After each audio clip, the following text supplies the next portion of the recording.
Hola amigas y amigos, después del video deprimente e insoportable donde estaba hecho pomo porque cometí un error, digo, obviamente no tengo una gran experiencia, hice un montón de videos, pero no soy un actor de cine, no hice teatro ni nada por el estilo, entonces no me di cuenta que después de mirar el bodrio, luz violeta de barra de boliche, de mirar el bodrio de los anillos de poder, no podía, y hacer un video, no podía hacer otro video de una película de casi 3 horas de un bodrio peor que los anillos de poder. Entonces digo, ya prácticamente al final estaba destruido, así que no lo tomen en cuenta, eso fue. Hoy vamos a hacer una lista de mis 10 películas favoritas donde participan escritores en la trama, en algunas guionistas que están a nivel de escritores, un par, y unos extras. Vamos a arrancar con la más bajón, que es la 10ª, que es Mi pie izquierdo, de 1989, Jean Sheridan, interpretada por Daniel Day-Lewis, que ganó un Oscar justamente por este papel, que es la historia de Christy Brown, un escritor irlandés que podía escribir con un pie. O sea, no podía mover más nada que un pie, pero igual el tipo se escribió libros con ese pie en una máquina de escribir encima, ni siquiera en una computadora, en una vieja máquina de escribir. Esta película es el ejemplo, cuando bien he conocido un montón de disque escritores que decían, no, mi vida es terrible, no sé, el esfuerzo de escribir. Este tipo escribía con una pata, ¿entienden? Un pie solo, llegaba a los 2 pies, tenía un pie solo para escribir, y escribía. Así que para todos esos aspirantes a escritores con dramas existenciales, váyanse a cagar. Miren el pobre Christy Brown y la fama que hizo plata, porque obviamente su libro fue transformado en película y bueno, obviamente se llevó su dinero y su vida mejoró bastante, al margen de que pudo satisfacer su vida interior, pudiendo publicar las obras que escribía con tanto sacrificio. La 9, Barfly, 1987, Barbet Schroeder. El guion es de Bukowski. Trabajan Mike Rourke y Faye Dunaway, y aparece una joven Alice Krige. Alice Krige es la conocida actriz de Sleepwalker, basada en la novela de Stephen King, que era la mujer felinoide antigua que los gatos la podían herir, que tenían un hijo y que consumían la vida de mujeres jóvenes, y a su vez fue la reina Borg. Al margen de eso, Mickey Rourke hace de Bukowski, del propio Bukowski, y es Barfly. Justamente se le llama al borracho que está todo el tiempo en la barra. O sea, ¿vieron el viejo borracho? Usted entra en un bar de esos roñosos y siempre hay 4 o 5 viejos borrachos que están en la barra con la cañita o la grapita o yo qué sé, o lo que sea en el país de ustedes. O sea, acá grapa y caña, que lo más berreta, es lo que toman los borrachos de barra. Y afuera puede ser ginebra, ron, whisky, bourbon, etc. Pero bueno, en este caso, esto es una especie de autobiografía de Bukowski, donde Faye Dunaway hace de la borracha que anda con él para todos lados, y Alice Krige hace de la editora de una revista de poesía que se lo quiere agachar a Bukowski, que es un viejo feo, pero supuestamente también fue algo que sucedió realmente. Es una película muy entretenida que está en el número 9. 8, El testaferro, de Martin Reed, 1976. Esta película muchos creían que la escribía y la guionaba Woody Allen, pero Woody Allen solamente actúa en esta película, es un papel de actor, o sea, él solamente actúa, hace un personaje, que es el famoso testaferro. ¿Cómo es la mano? En la década de los 50 una casa de brujas brutal en Estados Unidos. Cualquiera que fuera comunista, de izquierda, o siquiera, o incluso que se hubiera afiliado al Partido Comunista a los 18 años y después nunca más hubiera dado pelota a la política, era casado, era obligado a declarar, a denunciar a otros comunistas. El que denunciaba a sus compañeros o camaradas o inventaba que eran compañeros o camaradas era dejado tranquilo trabajar, y el que no era detenido, lo llevaban preso por negarse a declarar en la corte. O sea, el que no delataba a nadie, el que tenía principios, iba en cana, se comían un año mínimo. En el caso Woody Allen interpreta a un cajero que un amigo le pide un favor, le dice si se puede hacer pasar por un escritor y que él le da trabajos para llevar, guiones para llevar a productoras, porque se estaban muriendo de hambre, porque no podían laburar porque estaban en la lista negra y nadie les daba trabajo. Entonces Woody Allen se recrea como un personaje que va llevando trabajo de este guionista, y después otros guionistas que están en la lista negra le empiezan a dar trabajos, y esto empieza a cobrar un volumen de que el personaje que hace Woody Allen empieza a tener mucho trabajo, obviamente porque le lleva trabajo de varios guionistas, y al final lo terminan descubriendo, y el final es increíble. La verdad es un gran final donde él se sienta y se revela al macartismo y a toda esta mugre de la casa de brujas. Es una muy buena película, El Testaferro. 7. El mismo tema, más moderno, Trumbo, de Jay Roach, 2015. Acá trabaja Bryan Cranston y Diane Lane, y Helen Mirren, la famosa Morgana de Excalibur, y que ha hecho miles de papeles, hace de la vieja psicópata y horrenda de Hedda Hooper. Hedda Hooper era una fascista, una nazi yankee, una veterana cazadora de comunistas. ¿En qué sentido? Ella siempre estaba en los medios, era una persona de los medios, y estaba buscando gente de izquierda para hacerla o ir presa, hacerla perder el trabajo, y justamente fue acérrima enemiga de Trumbo. Trumbo fue uno de los mejores guionistas de estos que estuvieron en la lista negra. Es más, cuando lo detienen y le dicen que confiese, que venda a sus compañeros, no lo hace y va preso. Y después, el que lo ayuda es Kirk Douglas. Kirk Douglas era un tipo fantástico y lo ayuda para que él venda sus guiones. Esto es un tema cierto. Lo de Woody Allen es más que todo es una apuesta al testaferro, es como una ficción basada en la realidad, pero en este caso Trumbo no es ficción. Por ejemplo, Kirk Douglas, que hace Espartaco, consigue que Trumbo le escriba guión con un seudónimo, o sea, lo hace aparecer con un seudónimo. O sea, Kirk Douglas lo tapa para ayudarlo a trabajar. Y después Trumbo gana un Oscar al mejor guión también con un seudónimo en otra película. O sea, es una película muy buena donde muestran los horrores de unos Estados Unidos donde un escritor que no piensa como el régimen, en esa famosa democracia que no existe, no puede trabajar. Lo mismo le pasó a mi amigo Norman Spinrad, que se tuvo que ir a Francia porque directamente en Estados Unidos nadie le vendía. O sea, un gran escritor, que yo mencioné un libro de él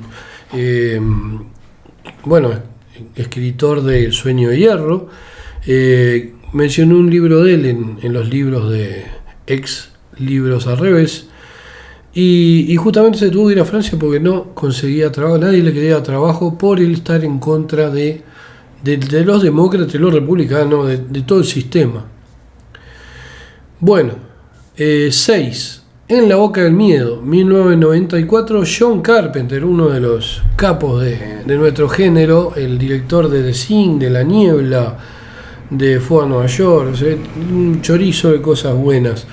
La Boca del Miedo está fantástica.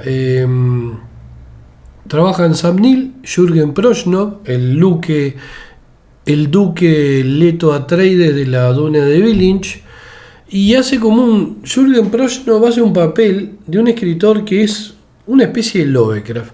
El tema es que Sam Neill va con una mujer, es de una compañía de seguros donde cree que una serie de fenómenos y cosas que pasan en un pueblo, y donde está desaparecido este escritor que interpreta a Jürgen Prochnow. Esto es una puesta en escena para cobrar un seguro, etcétera, etcétera, por parte de una editorial, porque el escritor desapareció, no entregó determinado trabajo, bla, bla. El tema es que se da una serie de fenómenos donde Sam Neill, o sea, el personaje que interpreta a Sam Neill, está todo el tiempo negando esos fenómenos. Y termina, o sea, arranca en un manicomio, donde él está ahí, y prácticamente toda la película es un flashback. O sea, es una película muy Lovecraftiana, donde es importante, es prácticamente central el personaje de un escritor que interpreta a Jürgen Prochnow. Se los recomiendo, es una gran película y es atemporal. 5. Desayuno en Tiffany, 1961. Blake Edwards. Está basada en la novela de Truman Capote, que es uno de los más grandes escritores de policial de su época. También hacía esta especie de pseudo comedia como Desayuno en Tiffany, comedia mezclada con drama, y trabaja la mítica Audrey Hepburn y George Pepper, que posteriormente lo conociéramos por Los Magníficos, por la serie A-Team, que era el famoso Aníbal Smith.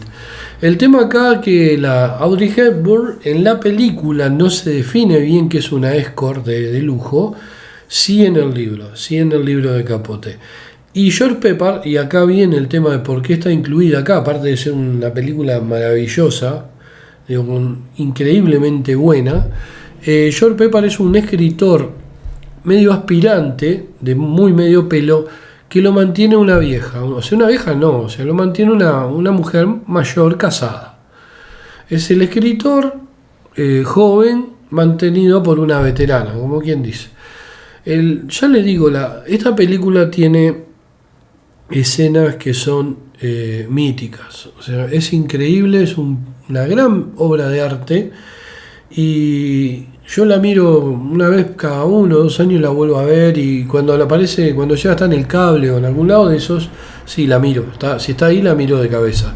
Si no, la veo en donde sea, como sea y donde sea. Vamos a la 4. Genius, de 2016, de Michael Grandage.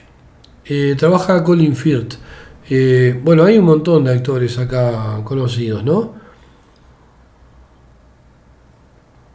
¿Y por qué incluyo una película que se trata de uno de los editores más importantes de todos los tiempos?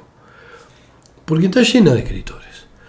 Por ejemplo, Colin Firth hace de Max Perkins. Max Perkins era de esos editores de raza que ya no existen. ¿Por qué digo eso? Porque ahora uno lleva un manuscrito, una editorial, y le dicen, lo publican o no le contestan, no le dan bola, no. Max Perkins siempre contestaba y siempre hacía correcciones. Por ejemplo, Jude Law hace de Thomas Wolfe, le lleva un manuscrito de 1500 páginas y Max Perkins se lo poda y se lo deja en 500, y Thomas Wolfe hace un escándalo, pero cuando al final, como nunca le habían publicado, acepta las correcciones de Max Perkins y la poda esa masiva que le hiciera, esa novela es una de las más importantes del género literario. Por ejemplo, Max Perkins tuvo el don y la habilidad de convertir manuscritos de miles de páginas de las incontinencias literarias de Thomas Wolfe en obras maestras, con la poda que hacía. Uno de los problemas que tenemos los escritores, creo que todos, si lo tenía Thomas Wolfe, o sea, lo tenemos todos, es que queremos decir en una obra muchas cosas a veces que no son funcionales a la obra. Queremos decir de todo, y de ese todo que queremos decir, un 70% no es funcional a la obra. Entonces, si nosotros decimos todo eso, la trama se pierde en un laberinto de palabras y la obra naufraga. Este era el caso de, por ejemplo, de Thomas Wolfe, pero tipos como Max Perkins, tipos que ya no hay, tipos de raza, editores de raza que ya no existen, yo no he visto ninguno, capaz que hay, no sé, en algún país, pero en Hispanoamérica no vi ninguno. O sea, yo lo lamento por los editores, pero no conozco ninguno en Hispanoamérica con la sensibilidad, la inteligencia y la dedicación a los escritores que tenía Max Perkins. No los he visto. Para mí no existen hasta que no aparezcan. Todos los que me crucé no tenían ni siquiera un 1% del pedigree Max Perkins. Pero bueno, volvamos a Genius. No solamente aparece en Thomas Wolfe, sino aparece Scott Fitzgerald, interpretado por Guy Pearce, o Hemingway por Dominic West. O sea, es una película de un editor, pero con escritores. O sea, los escritores son preponderantes porque un editor no tendría razón de ser sin los escritores. O sea, no tiene razón de ser. Un editor sin los escritores no es nada, no existe, no tiene trabajo. 3. Una película que para mí es encantadora.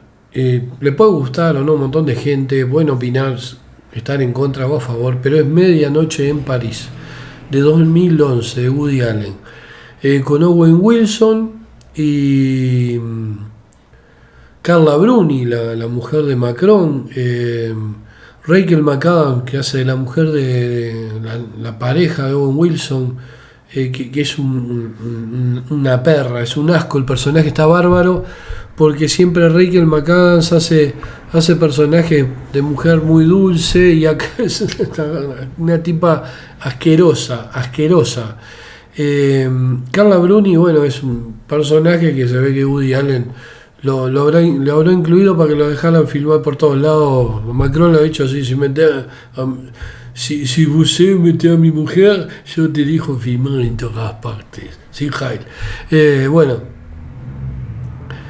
trabajan en esta película. En el encanto que tiene es que es un homenaje y un poema de amor a los escritores por parte de Woody Allen, de todo el amor que siente Woody Allen por los escritores. Por ejemplo, Gertrude Stein la hace Kathy Bates, la loca de Misery, que no incluí Misery acá, le soy sincero, porque es una película que me produce, yo la vi y me produjo mucha claustrofobia, o sea, no es de mis favoritas. Reconozco que Misery tendría que estar en la lista, pero es una película que a mí me angustió tanto que no la vería, la vi dos o tres veces y no la vería una cuarta vez. La verdad que no es una película que a mí me resulte atractiva.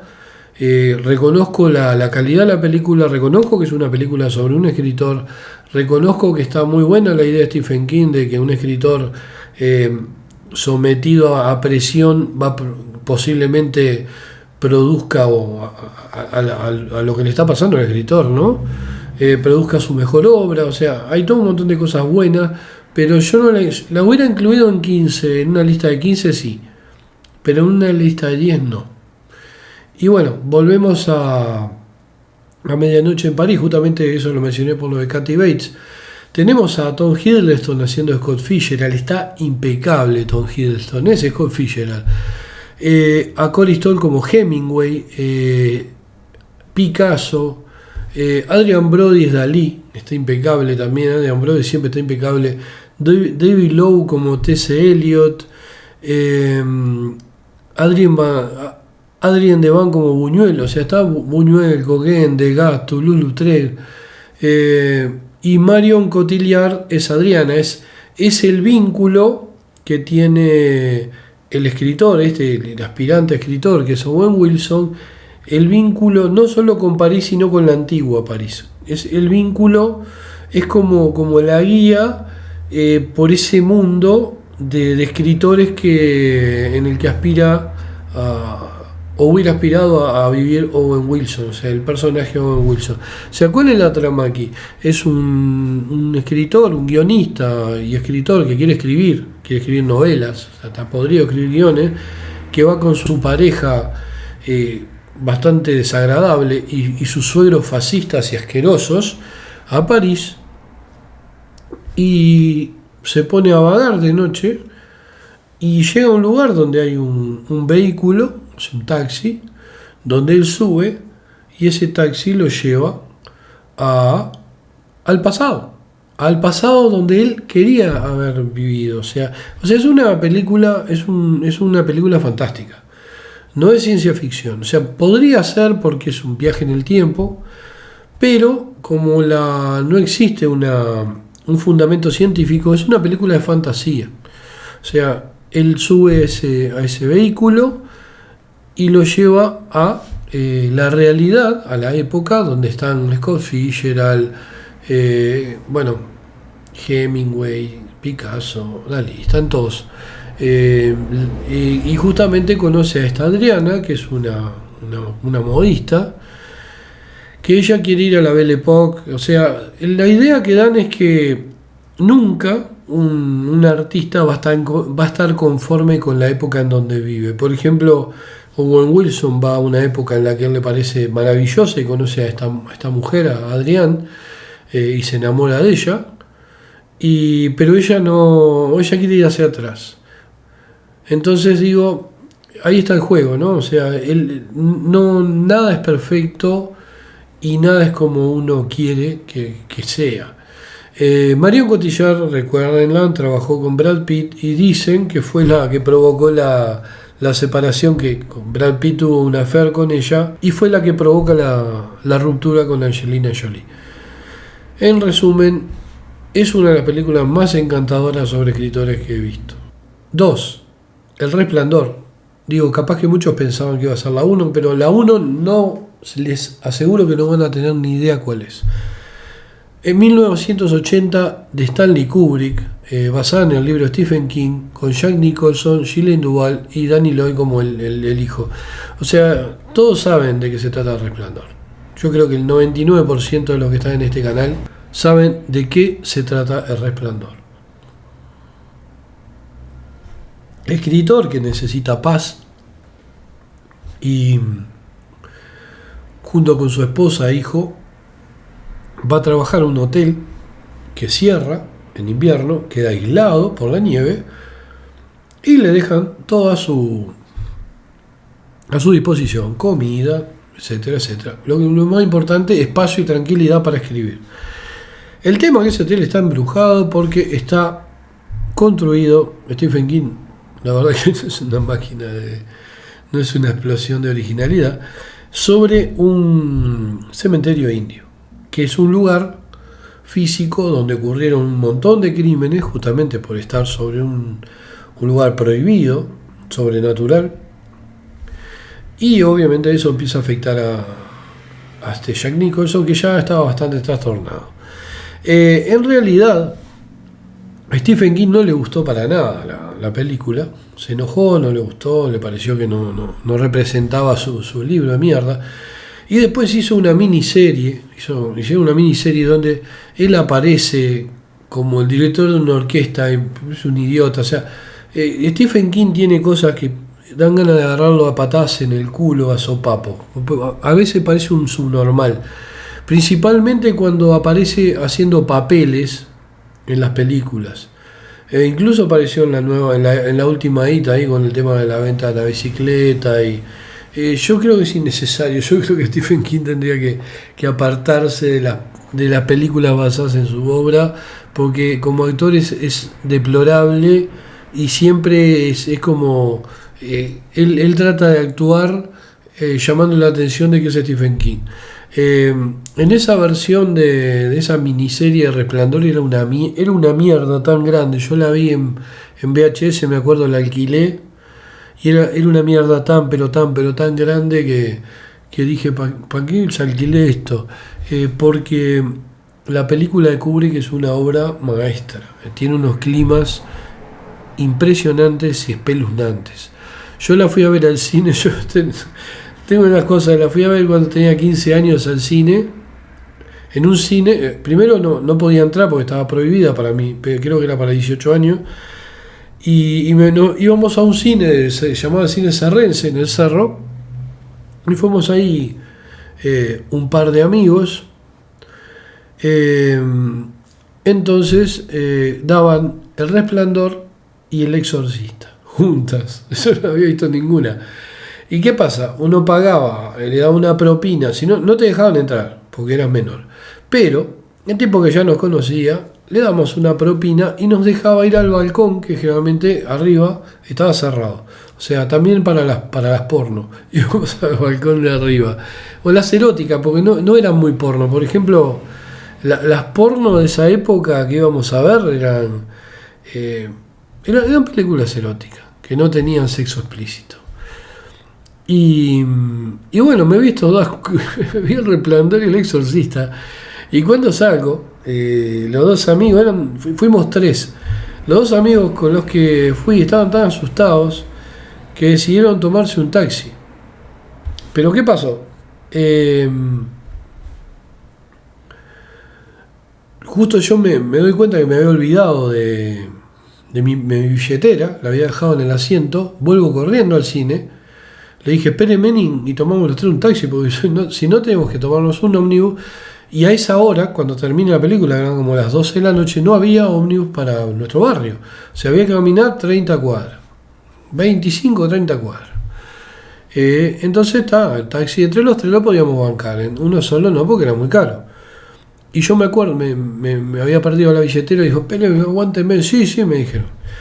Fui corriendo, le dije, justo estaban por cerrar, le dije al tipo, me dijo, sí, dale, entraba, fue con la linterna, la encontramos la billetera, no tenía mucha plata, tenía solamente los documentos y eso y algún peso. Un tipo fantástico, y me dijo, bueno, suerte, cuando salgo mis amigos se vienen a la mierda, y me dejaron solo. Entonces yo arranco caminando y se corta la luz. Yo tenía 15 años, creo. Se corta la luz. O sea, me caminé casi 30 cuadras con apagón. No había un puto ser humano en la calle. No había nadie.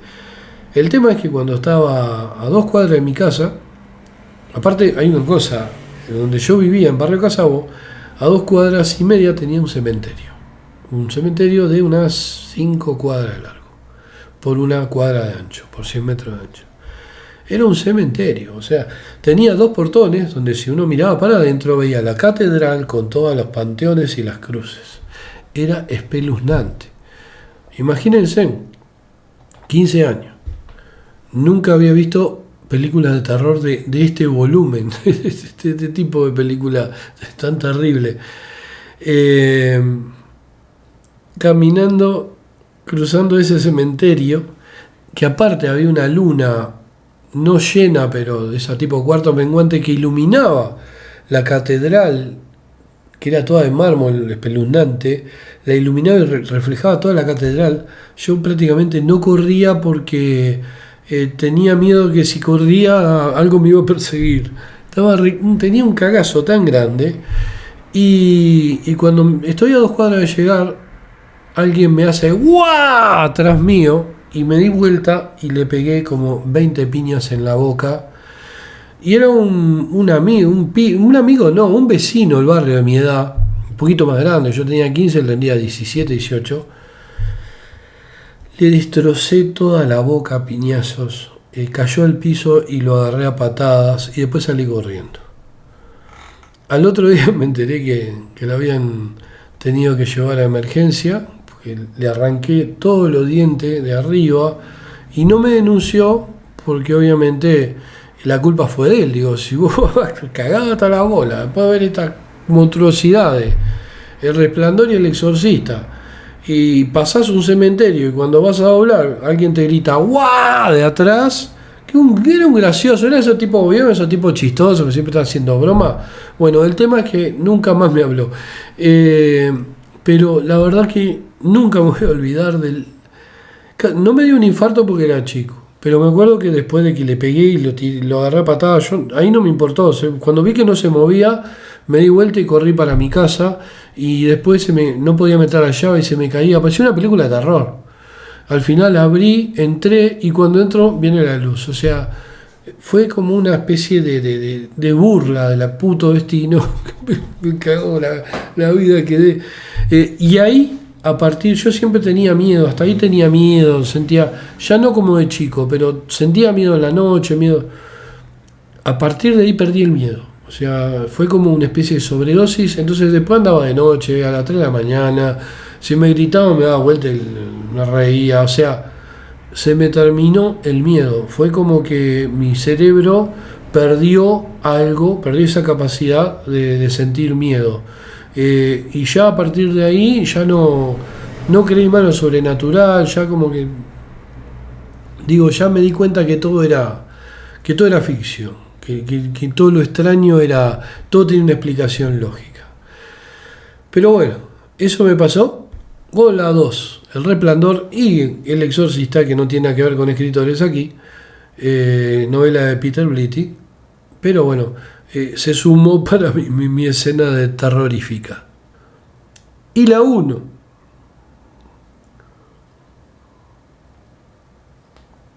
La 1. Y que no creo que se la espere nadie. Le doy 10 segundos.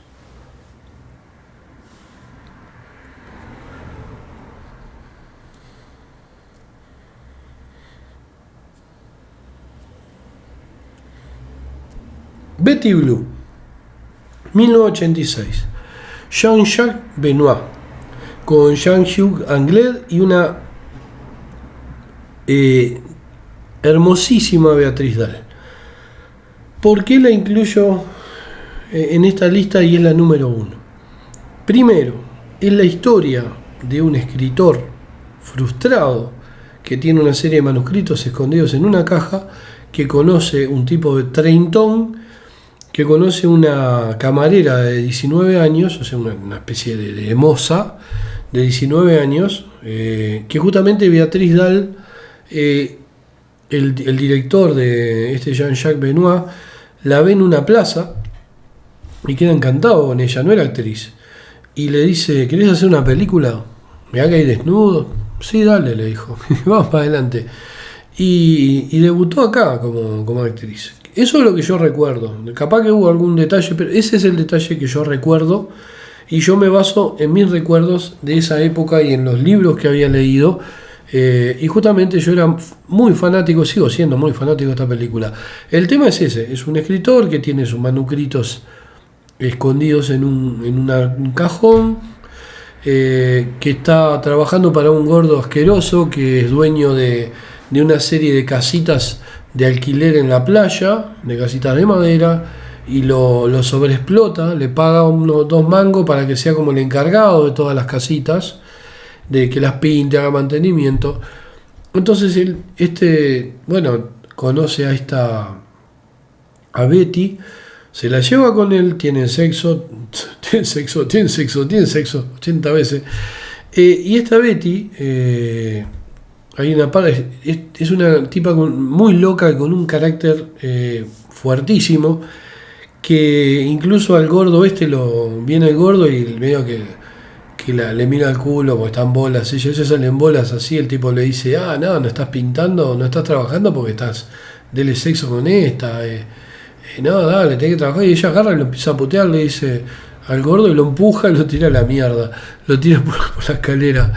Y el gordo le dice, si no pintas esto, te voy a echar a la mierda, le dice al loco. Y el loco es como Jean-Hugh Anglais, el personaje, es como un manso, o sea, un tipo que no pasa nada, no, perdone. Es como medio pusilánime. Pero ¿qué pasa? Betty descubre los manuscritos de este loco y se los lee y le dice, le hace una cena con vino y todo, le dice que está mirada, que es un gran escritor y que él va a ser famoso y ella lo va a ayudar. Entonces él dice, no, estás loca, y no, tenemos que ir a pintar, no sé qué. Entonces, ¿qué hace ella? Agarra y prende fuego la casa donde están viviendo, que es la casa esa que le dan al encargado, y tienen que salir huyendo de ahí.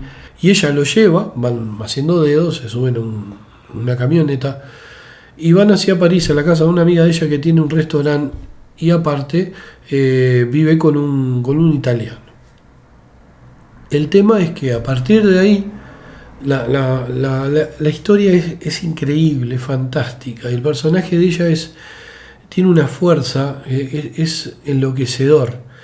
Entonces ella lo que hace es, ya les digo, le pasa todo a máquina y lo lleva a las editoriales y lo rechazan. Y hay un editor que dice que es una basura infecta la novela, y ella va y le corta la cara con una navaja, porque dice, no, ¿cómo le va a decir a los mejores escritores de su tiempo? O sea, ella lo defiende como si hubiera estado con Hemingway. Y la verdad que nunca vi una película donde una compañera defendiera la obra de un escritor, o sea, la esposa, la compañera, en este caso eran compañeros, era una pareja, con la vehemencia que lo defendía ella. Pero ¿qué pasa? A medida que va pasando el tiempo y le van rechazando la novela, y ella quiere tener un bebé con él y lo pierde, se empieza a deteriorar. Se empieza a deteriorar porque ya de por sí ya ella no estaba bien. Y hay todo un proceso de descomposición de la psiquis de Betty, y él que la trata de ayudar, o sea, de sacar de esa locura cada vez más intensa que ella tiene. Y ella empieza a intentar suicidarse y la terminan internando y le dan como un electroshock o algo, queda como una especie de coma vegetal. Y ahí vemos lo que ella le provocó a él, ¿no? O sea, él se viste de mujer, entra al sanatorio psiquiátrico y ella se había arrancado un ojo con un tenedor, está así, con la cara dada vuelta, con la lengua media para afuera.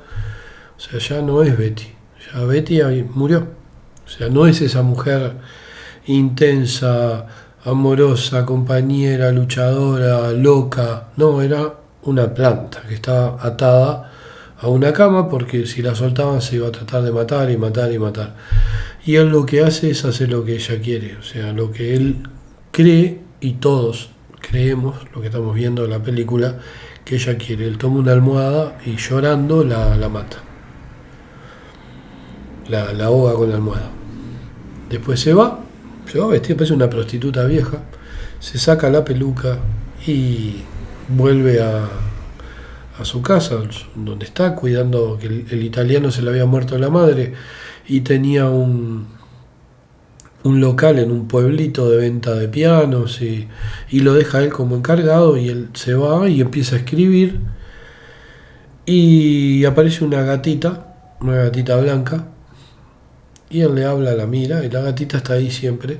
O sea, empieza a aparecer la gatita cuando Betty está internada, y él empieza a escribir y recibe una carta diciéndole que le encantó su novela y la van a publicar. Novela que había mandado Betty. La música es de... El fondo de música de todo es de Gabriel Yared, es impresionante. Y al final, después de que él recibe la oferta de publicar, obviamente, se vuelve un escritor profesional. Y él está escribiendo a máquina, y está la gatita en la ventana, y la gatita le dice, ¿qué estás haciendo? Y él le dice, estoy escribiendo una novela, Betty. Y debido a la gran cantidad de eventos que hay en la película, de eventos de todo tipo, no sabemos si él se volvió loco o si Betty se encarnó en la gatita. O sea, está impresionante. es de todas estas películas es la que más me provocó, más emociones me provocó. El final es terrible, o sea, es terrible porque es de una tristeza, de una melancolía subyugante. Sé que la palabra subyugante es medio como pretenciosa, medio tonta, pero es lo que me provocó, me subyugó toda esa melancolía que me transmitió la música, la escena, Betty que ya no estaba y que no sabes, y la esperanza de que estuviera reencarnada en ese animalito, ¿no? La verdad que es la número uno para mí, indiscutida, se la recomiendo. Mírense esta película, es increíble. Hay una escena con Eddie, que es el compañero de la amiga de Betty, que están ahí en la pizzería esa Stromboli que tienen. Hay dos escenas que están muy buenas. Una es cuando salen en el auto los dos borrachos y muertos de la risa, se drogan y chupan todo el día. Salen en el auto y varias veces le pregunta a Eddie a Sorg, al personaje de él, ¿no? Le pregunta qué es lo que escribís, y en una le dice novela de cowboy, y en otra le pregunta qué es lo que escribía, ciencia ficción, le dice. O sea, nunca vas a saber lo que escribe. Lo que él está impresionante, me encantó eso, o sea, no sabes qué género. Porque una le dice que hace novela, hace western, y otra le dice que hace ficción, y otra no me acuerdo qué le dice. Pero, y después hay otra escena donde una estirada la maltrata a Betty, viene un matrimonio con una de esas tipas asquerosas, soretas, que maltratan a los empleados de los lugares, y la trata a Betty y le dice, no, esta pizza no es lo que quería, y le empieza a gritar. Entonces, cuando va Betty a la cocina, que está por estallar, que está de moza, ¿no? En la empresa del compañero de la amiga, en la pizzería del compañero de la Stromboli, Sorg agarra y le dice, bueno, vamos a solucionarle qué es lo que le faltaba en la pizza. Bueno, vamos a poner no sé qué, le entra a poner, a agarrar de la basura y a poner cosas, dice, vamos a poner un poquito de esto, un poquito de tomate podrido, un poquito, dice, un rayito de sol, y le tira ceniza del pucho, y después dice, hay mucho queso para tapar todo. Y después los ven al matrimonio de asquerosos que estaban, qué rico está esta pizza, y están comiéndose la cosa de la basura. Y por eso le digo, cuando van a una pizzería no maltraten al mozo. En Betty Blue se lo van a mostrar. Bueno, les soy sincero, tuve que cortar porque me emocioné con el final. Lo recordé y a mí me emociona. Cada vez que lo veo me emociona o lo recuerdo. Es un final que a mí me emociona muchísimo. Extras. Y vamos a hacer la corta, los extras, ¿no? La más chota y pretenciosa. La Sociedad de los Poetas Muertos de 1989, Peter Weir con Robin Williams. Película pedante, estúpida, insoportable. Me acuerdo que con el colegio privado de ricos, todas sus rebeliones terminaron parándose arriba de la mesa. De la mesa de los bancos, de los pupitres. Digo, son ricos. ¿Te entienden? Son los ricos que tienen que seguir una estructura y se juntan con el profesor rebelde a leer poesía escondida. Son millonarios, hijos de millonarios. ¿Entienden? Que van a salir de ahí y van a ser unos hijos de puta. O sea, película de mierda, pretenciosa y estúpida. Y ganó no sé cuántos premios. Yo la odié, toda esa película la odio, siempre la odié. Patada en los huevos, una de las películas con escritores estamos hablando, ¿no? Poetas, la Sociedad de los Poetas Muertos son aspirantes a, no sé, a poetas o futuros capitalistas soretes, explotadores.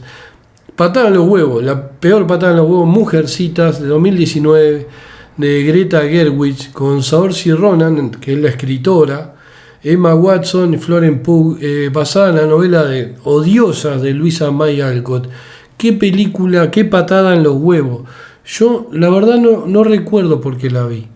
Les soy sincero, creo que estaba haciendo algo que no, o estaba reparando una computadora o armando una computadora y estaba en la tele. Entonces, ¿vieron cuando uno está demasiado ocupado y no puede soltar algo pues se le caen los tornillos? Y bueno, me tuve que comer ese bodrio. Qué bosta, fue una patada en los huevos. La verdad que es una película odiosa. La que nadie esperaría. A ver, ¿qué película ustedes no esperarían sobre donde participa un escritor? Le dejo ¿vieron que les dejo segundos para que piensen? Mi Chardonnay con luces violáceos. Tengo una barra atrás, allá está Ghost y el depredador abajo están atendiendo a la barra. Lástima que en este momento, amo mis libros, me encanta que estén mis libros, pero me gustaría que estuviera lleno de botellas de alcohol llenas, ¿no? La verdad, hoy es un día complicado, ya les digo, hice un video de mierda, no tenía que haberlo subido, pero ya está subido. Le gustó a algunos de ustedes y muchas gracias a lo que les gustó, pero es un video de mierda sobre Blonde. La verdad yo no estaba afín. Uno a veces no le da la cabeza o no tiene que hacerlo. El trabajo para hacerlo mal no hay que hacerlo y lo hice mal. Me da culpa. Bueno, la que nadie esperaría, ya le di tiempo. King Kong 2005, Peter Jackson, con la chota de Naomi Watts, Jack Black, otro pelotudo, y Adrien Brody, que ya les dije que me cae bien en el otro horrible video de Blonde, haciendo de él escritor. O sea, tenemos un escritor en King Kong. También tenemos cucaracha gigante, garrapata gigante, babosa gigante, dinosaurio, un mono gigante, uno negro feo, con cara de locos, una tipo la tribu perdida, una isla llena de rocas, un montón de escenas estiradas. Yo creo que King Kong es de lo peor que hizo Peter Jackson en su vida, principalmente porque es un bombardeo de bichos asquerosos, al pedo. 100 pies, coso, le chupan la cabeza, el cerebro, la sangre. Es un bodrio, la película es un bodrio. Yo le soy sincero, a mí King Kong nunca lo aguanté. La primera me pareció un bodrio. Yo era chico y veía cualquier cosa y me encantaba. Vi King Kong, es una porquería, es una mierda esto. Y era chico, o sea, veía cualquier cosa, veía The Giant Claw y me copaba, pero King Kong me parecía siempre un bodrio. El mono allá arriba en ese edificio y los aviones que le tiraba. De todas las King Kong me pareció una mierda, y la única King Kong que me encantó y me divertí pila es King Kong y la isla Calavera, porque me gustó, porque también hay una crítica a la guerra de Vietnam, me muestran las caritas de los tipos en los Bell tirando las bombas y anda, con los lentes, o sea, viene esa metáfora de las masacres que hacían de vietnamitas. Y viene el mono que es un vietnamita gigante que tiene a los árboles, hace mierda. O sea, me encantó eso. O sea, la verdad me encantó eso. Y bueno, vamos ahora a la película rara, Providence. Tiene una influencia de Lovecraft. Por eso justamente es una película con escritores de Alain Resnais de 1977. Trabaja Dick Bogart y Ellen Burstyn. Justamente juegan con la ciudad donde nació Lovecraft, con Providence. Hay un guiño a los Lovecraftianos. Y es un tipo un escritor experimentado que empieza a chupar como una esponja vino blanco, tomado un Chardonnay, se ve que toma o torrontés, porque el vino blanco dulce no lo toma nadie, es para las tortas, porque era la torta de cumpleaños. Y aparte, a mí el vino blanco dulce, tomo un trago y al baño voy corriendo. Y justamente un escritor que está en la noche de borrachera de vino, crea una historia, sueña ahí, incluyendo familiares, y sigue tomando sin parar hasta que ya el pedo es tan grande que todo el mundo de él se vuelve confuso, y por la mañana cuando se despierta hay un cumpleaños donde aparecen los personajes que soñó. Es una película rara, la verdad es rara y es muy interesante. No es una película, la puse como rara porque no es una película súper divertida, como la que viene ahora, que no es una película de escritores. Esta se llama, esta de las extras, ¿no? La que no es de escritores, pero el personaje es Lovecraft. Sí, es Cast a Deadly Spell de 1991 de Martin Campbell. Fred Ward está increíble, hace del detective Harry Philip Lovecraft. Trabaja Julianne Moore, David Warner y Clancy Brown, que es el Kurgan de Highlander, y el sargento Sim de Starship Trooper, de Verhoeven. O sea, esta película es hermosa, es una película hermosa. Imagínense un mundo paralelo donde